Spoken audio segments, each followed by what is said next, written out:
आप देख रहे हैं जय भारत टीवी। उत्तराखंड की मौजूदा धामी सरकार के लिए इन दिनों जैसा पहले चलता था कि विपक्ष सड़कों पर उतरकर हल्ला करता था या बयान विपक्षी नेताओं के आते थे, खासकर कांग्रेस के, वो आ तो अभी भी रहे हैं, लेकिन सबसे ज़्यादा असहज अगर सरकार हो रही है तो वो बीजेपी के अपने सांसद पूर्व मुख्यमंत्री त्रिवेंद्र सिंह रावत के बयानों के बाद हुई है। पहले लॉ एंड ऑर्डर को लेकर एक बड़ा बयान दिया उन्होंने, एक नहीं दो बयान दिए और सीधा उत्तराखंड की पुलिस को कटघरे में खड़ा किया। और उसके बाद गणेश जोशी का एक मैटर जो चल रहा है इन दिनों, आय से अधिक संपत्ति का, उस मामले में उन्होंने मुख्यमंत्री को इशारों में धर्म की रक्षा का पाठ पढ़ा है। ये तमाम जो बयान आए, क्या कुछ चल रहा है सत्ताधारी दल में और कांग्रेस इन तमाम मुद्दों पर क्या कह रही है, क्या सोच रही है। बातचीत के लिए मेरे साथ सुजाता पॉल हैं, कांग्रेस की राष्ट्रीय प्रवक्ता। मैम, आजकल आपका काम थोड़ा कम है क्योंकि त्रिवेंद्र रावत जिस तरह से बयान दे रहे हैं, अच्छे बयान हैं, जनता के हित के बयान हैं और सारे बयान उन्होंने बड़े अच्छे बयान रखे हैं, लेकिन मुख्यमंत्री रहते हुए वो चीज़ नहीं दिखी, अब दिख रही।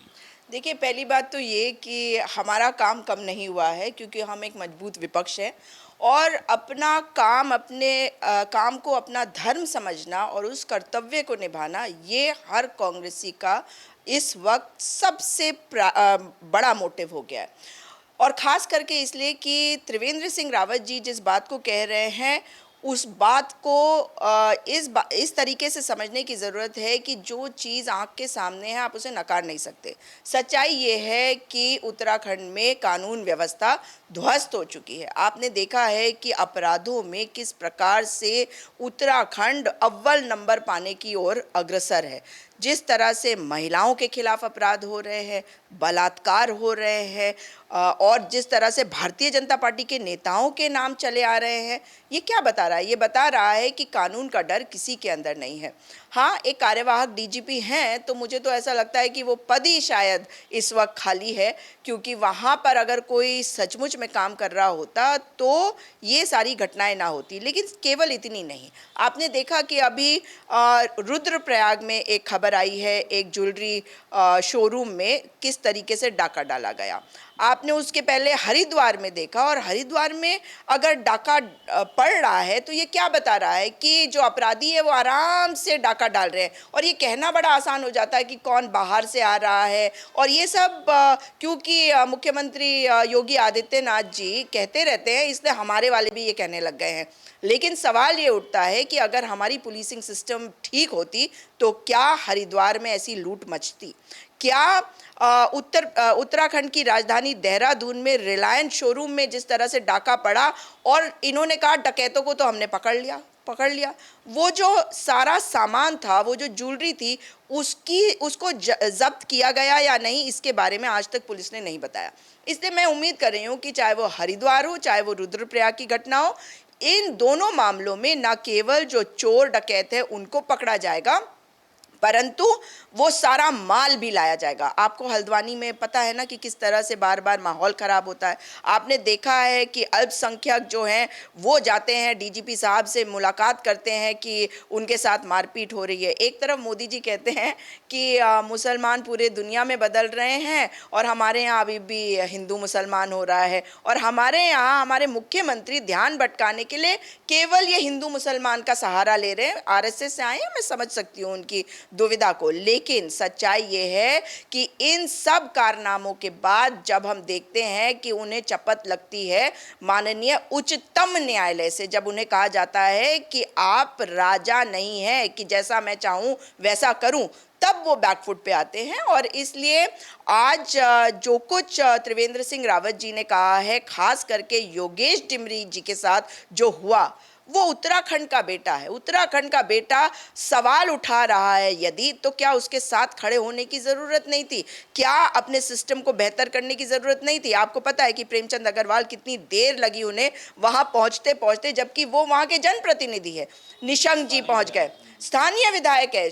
आप देखिए कि निशंक जी पहुंचे वहां, पूर्व मुख्यमंत्री त्रिवेंद्र सिंह रावत जी पहुंचे, कांग्रेस की तरफ से गणेश गोंदियाल जी और तमाम हमारे जो वहां के लोकल नेता हैं वो सब पहुंचे, उनके संपर्क में है। लेकिन सच्चाई ये है कि भारतीय जनता पार्टी ने पूरी कानून व्यवस्था ध्वस्त करवा दी है सरकार में आने के बाद, और अब अति मच चुकी है और लोग परेशान हो चुके हैं। जी, त्रिवेंद्र सिंह रावत का एक बयान और आया, गणेश जोशी का मैटर आपको पता होगा कि वो आय से अधिक संपत्ति के मामले में जो चुनावी हलफनामा था उसको चैलेंज किया है अधिवक्ता विकेश नेगी ने, और विजिलेंस ये चाहती है कि कैबिनेट इसमें अपनी स्वीकृति दे तो उन पर मुकदमा हो। तो क्या कैबिनेट को अब फैसला लेना है? इधर त्रिवेंद्र सिंह रावत का ये बयान आया, उनका ये कहना है कि साहब धर्म के आधार पर काम करना चाहिए, जो धर्म कहता है वो करना चाहिए, धर्म तो यही कहता है अगर गलत हुआ है तो एफआईआर होनी चाहिए। आपको याद होगा कि मुख्यमंत्री ने जो बात कही है, पूर्व मुख्यमंत्री जी ने जो बात कही है त्रिवेंद्र सिंह रावत जी ने, उससे आपको अटल बिहारी वाजपेयी जी की भी बात याद आई होगी। बड़े नेता जो हैं भारतीय जनता पार्टी के, पुष्कर सिंह धामी को अगर रास्ता दिखा रहे हैं तो उन्हें वो रास्ता देखना भी चाहिए। और गणेश जोशी के मामले में जिस तरीके से हमने देखा है कि उनके ऊपर कई तरह के आरोप लगे हैं, केवल आय से अधिक संपत्ति के बारे में नहीं, शक्तिमान घोड़े पर जिस तरह से उन्होंने प्रहार किया उसमें ठीक है कि वो उनके खिलाफ कोई सबूत नहीं मिले, लेकिन सच्चाई है कि हमेशा विवादों के घेरे में रहे हैं। चप्पल उतार कर, पजामा ऊपर करके उन इलाकों में जाकर भ्रमण करना, जब बरसातों में वहाँ पर पानी आ जाता है, मलबा आ जाता है, मैं माल देवता की बात कर रही हूँ, तो वो केवल एक दिखावा मात्र होता है, क्योंकि उनको पता है कि माल देवता में जिस तरह से कंस्ट्रक्शन हो रहा है, जिस तरह से उन्होंने एक कैबिनेट मंत्री होने के बावजूद विरोध नहीं किया उन सब चीज़ों का जिसका उन्हें करना चाहिए था, ताकि वहाँ पे उस पर्यावरण का भी संरक्षण होता और उस एरिया का भी संरक्षण होता, तो उसकी जिम्मेदारी भी उनकी है। अब आप देखिए कि विकेश नेगी के साथ क्या हुआ।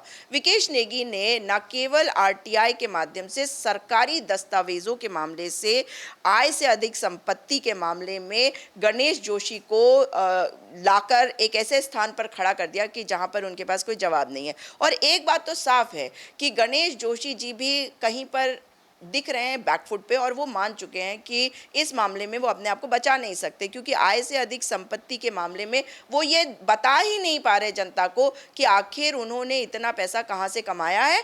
और जिस मामले को विजिलेंस कह रहा है अब कि इसमें कैबिनेट ये फैसला करे कि इनके खिलाफ हम आगे बढ़ सकते हैं या नहीं, इनके खिलाफ इनको प्रोसिक्यूट कर सकते हैं या नहीं, तो ये मान के चलना चाहिए कि प्राइमा फेशी मान लिया है विजिलेंस ने कि इन्होंने गलत किया है। लेकिन अब आप कहेंगे कि उन्होंने गलत किया है लेकिन आरोप सिद्ध नहीं हुए।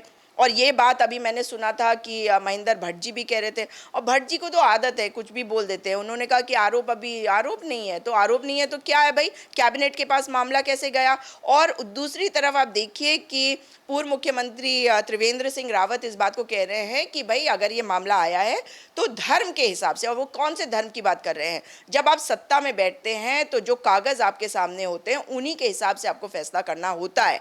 और जिस तरह से दौड़ मची हुई है दिल्ली तक की गणेश जोशी जी की, वो बता रहा है कि गड़बड़ तो मामला बहुत है, क्योंकि ना केवल ये मामला, मगर जब सैन्य धाम का मामला सामने आया कि उसमें भी बहुत सारा घालमेल है, घोटाला हुआ है, तो विकेश नेगी जिन्होंने इस मामले को बाहर लाकर सबके सामने रख दिया, उनको किस तरीके से जिला बदर करा। आप मुझे बताइए, आज के ज़माने में आप जिला बदर कर रहे हैं किसी को, तो इसका मतलब है कि आपको कानून पे भरोसा नहीं है, आप एक इंसान को फंसाने की कोशिश करते हैं। और ख़ास करके जब ये मामला आयुक्त के द्वारा जिसे कहते हैं खारिज कर दिया गया, अगर उन्होंने खारिज कर दिया उस फैसले को जो जिलाधिकारी महोदय ने मतलब इनके ऊपर लगाया था कि जिला बदर करना है नहीं तो गैंगस्टर एक्ट लगा देंगे, तो ये क्या बता रहा है कि आपने एक व्यक्ति को परेशान किया, उसकी इज्जत को तार तार करने में आपने कोई कसर नहीं छोड़ी। इसकी जिम्मेदारी भी हमारे मुख्यमंत्री जी की है, अगर उनके तहत इस तरह के कृत्य हो रहे हैं। इसको नहीं कहा जा सकता कि ये जिलाधिकारी ने कर दिया। जिलाधिकारी ने अगर ऐसा किया है और किसी को जिला बदर कर रही हैं, तो सवाल तो ये उठते हैं कि क्या एप्लीकेशन ऑफ माइंड यहाँ नहीं है, जो बात माननीय उच्चतम न्यायालय ने पुष्कर सिंह धामी जी के लिए कहा, क्या आपको लगता है कि मुझे अच्छा लगता है? अगर मेरा राज्य है, मेरे मुख्यमंत्री है, भले ही वो मैं उनके विपक्ष में हूँ, मैं उनसे सवाल करती हूँ, कड़े सवाल करती हूँ, लेकिन बेइज्जती तो हम सबकी हुई ना, हम सब उत्तराखंडियों की करवाई उन्होंने जब ये कहा गया कि हमारे राज्य का मुख्यमंत्री एप्लीकेशन ऑफ माइंड नहीं कर पाया। तो आज ये बात जाननी ज़रूरी है जनता के लिए कि जो नेता मंत्री आपके हैं, जिनको आपने चुना है, अगर उनकी आय से अधिक संपत्ति है तो वो पैसा कहाँ से आया? क्योंकि पैसा तो अल्टीमेटली जनता का होता है ना। बहुत शुक्रिया मैम। जी धन्यवाद। तो ये थी सुजाता पॉल, कांग्रेस की राष्ट्रीय प्रवक्ता। देखिए साफ है, अगर मुद्दा मिलेगा विपक्षी दल को तो वो तो उठाएंगे ही, लेकिन त्रिवेंद्र सिंह रावत ने जो बयान दिए हैं लॉ एंड ऑर्डर को लेकर और उसके बाद ये जो बयान आया है, ये अपने आप में इशारा है। त्रिवेंद्र सिंह रावत संघ से संबंध रखते हैं, मुख्यमंत्री रह चुके हैं, दिल्ली में तमाम बड़े नेताओं के साथ उनका उठना बैठना है, मौजूदा सांसद हैं और कई मायनों में त्रिवेंद्र सिंह रावत को एक इस तरह के राजनेता की छवि है कि वो कड़क मिजाज के हैं, लेकिन सही को सही कहना आता है। क्या ये इशारा है धामी कैबिनेट को कि अब आप तैयार रहिए, वही करिए जो धर्म कहता है, और धर्म वही कहता है जैसा कि सुजाता मैम बोल रही हैं कि जो कागज़ों में है उसके अकॉर्डिंग आप निर्णय लीजिए। देखना ये होगा आने वाले दिनों में कैबिनेट क्या गणेश जोशी के खिलाफ मुकदमा दर्ज करने को परमिशन देगी, इस पर नज़र रहेगी। कैमरामैन मयूर उपाध्याय के साथ हेमंत, जय भारत टीवी।